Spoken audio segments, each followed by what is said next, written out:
ಮೊನ್ನೆ ನಡೆದ್ ನಮ್ ಗೌರಿ ಗೆಳೆಯರ್ ಗಲಾಟಿ ಕಾರ್ಯಾಗಾರದೊಳಗ ಒಬ್ರು ಕೇಳ್ತಾರ್ರಿ, ಸರ್ ಉಪಕಾರಿ ಮತ್ತು ಅಪಕಾರಿ ಕೀಟಗಳ್ದು ಮತ್ತು ಉಪಕಾರಿ ಅಪಕಾರಿ ಸೂಕ್ಷ್ಮಾಣುಗಳ್ದು ಹೇಳ್ರಿ, ಹಂಗ ಈ ಅಪಕಾರಿ ಸೂಕ್ಷ್ಮಾಣುಗಳ್ದು ಮತ್ತು ಕೀಟಗಳನ್ನ ನಾಶ ಹೆಂಗ್ ಮಾಡ್ಬೇಕು ಅನ್ನೋದು ಹೇಳ್ರಿ ಅಂತಂದು. ನಾನು ಉಪಕಾರಿ ಅಪಕಾರಿ ಅನ್ನೋದು ಏನಿಲ್ರಿಪ್ಪ, ಅದು ಯಾರ ದೃಷ್ಟಿಯೊಳಗೈತಿ ಹಂಗಂತ ಹೇಳಿ ಅಪಕಾರಿ ಇದನ್ನ ನಾಶ ಮಾಡಕ್ ಆಗುದಿಲ್ಲ ಅಂತ ಹೇಳಿ ದೀಡ್ ಶಾಣೆ ಆಗಿ ಮಾತು ಜಾರಿಸ್ಬಿಟ್ಟ. ಅವ್ರು ಒಮ್ಮೆಗ್ಲ ಸಿಟ್ಟಿಗೆ ಎದ್ದವ್ರ, ಹಂಗೆಂಗ್ರಿ ಸರ, ಹುಲಿ ಹಾವು ಹೆಂಗ್ ಉಪಕಾರಿ ಆಗ್ತೈತ್ರಿ, ಎದುರಿಗೆ ಬಂದ್ರೆ ಹುಲಿ ನಮ್ಮನ್ನು ತಿನ್ನೋದಿಲ್ಲನ್ರಿ, ಹಾವು ಕಡಿದ್ರೆ ಮನುಷ್ಯ ಸಾಯುವುದಿಲ್ಲನು ಅಂತ ಕೇಳಿದ್ರು. ನಾನು ಒಂದ್ ಸೆಕೆಂಡ್ ಗಾಬರಿ ಆದವನ ಹೌದಲ್ಲ ಅಂತ ವಿಚಾರ ಮಾಡಿ ಹೊಳ್ಳಿ ಕೇಳಿದೆ, ಹೌದ್ರಿಪ್ಪ, ಮನುಷ್ಯನ ಮೈಯಾಗ ಕರೆಂಟ್ ಹೊಕ್ಕಾಗೂ ಮನುಷ್ಯ ಸಾಯ್ತಾನ, ಹಂಗಂತೇಳಿ ಕರೆಂಟ್ ನಾಶ ಮಾಡಾತೀವೋ ಅಂತ ತಯಾರು ಮಾಡಾತೀವೋ ಅಂತಂದು ಒಂದು ಸಣ್ಣ ಸೈಲೆನ್ಸ್ ಬಂತ್ರಿ. ಅದಾದ್ಮೇಲೆ ಮುಂದೆ ವಿಚಾರ ಮಾಡಿ ನೋಡಿದಾಗ ಗೊತ್ತಾತು, ಕರೆಂಟ್ ಬಲ್ಬ್ನಾಗ ಹೊಕ್ಕಾಗ ಚಲೋ ಕರೆಂಟು, ಅದೇ ಮೈಯಾಗ ಹೊಕ್ರ ಕೆಟ್ಟ ಕರೆಂಟ್ ಅನ್ನಕ್ ಹಾಕ್ತೈತೆ.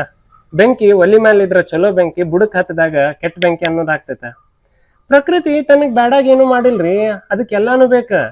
ಹುಲಿ ಇದ್ದಾಗ ಜಿಂಕಿ ಸಂಖ್ಯೆ ನಿಯಂತ್ರಣದಾಗಿರ್ತೈತಿ, ಹಂಗಾದಾಗ ಜಿಂಕಿ ನಿಮ್ ಬೆಳಿ ನಾಶ ಮಾಡೋದು ಕಮ್ಮಿ ಆಗ್ತೈತಿ.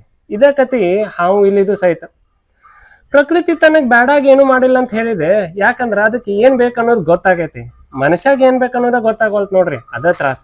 ಏನ್ ಬೇಕು, ಎಷ್ಟು ಬೇಕು, ಯಾವಾಗ ಬೇಕನ್ನೋದು ಗೊತ್ತಾದ್ರ ಎಲ್ಲಾ ಸರಳ ಆಗ್ತೈತಿ. ಇಲ್ಲೇನಿದ್ರು ನಿಯಂತ್ರಣಕ್ ಜಾಗ ಐತಿ, ನಾಶಕ್ಕಿಲ್ಲ.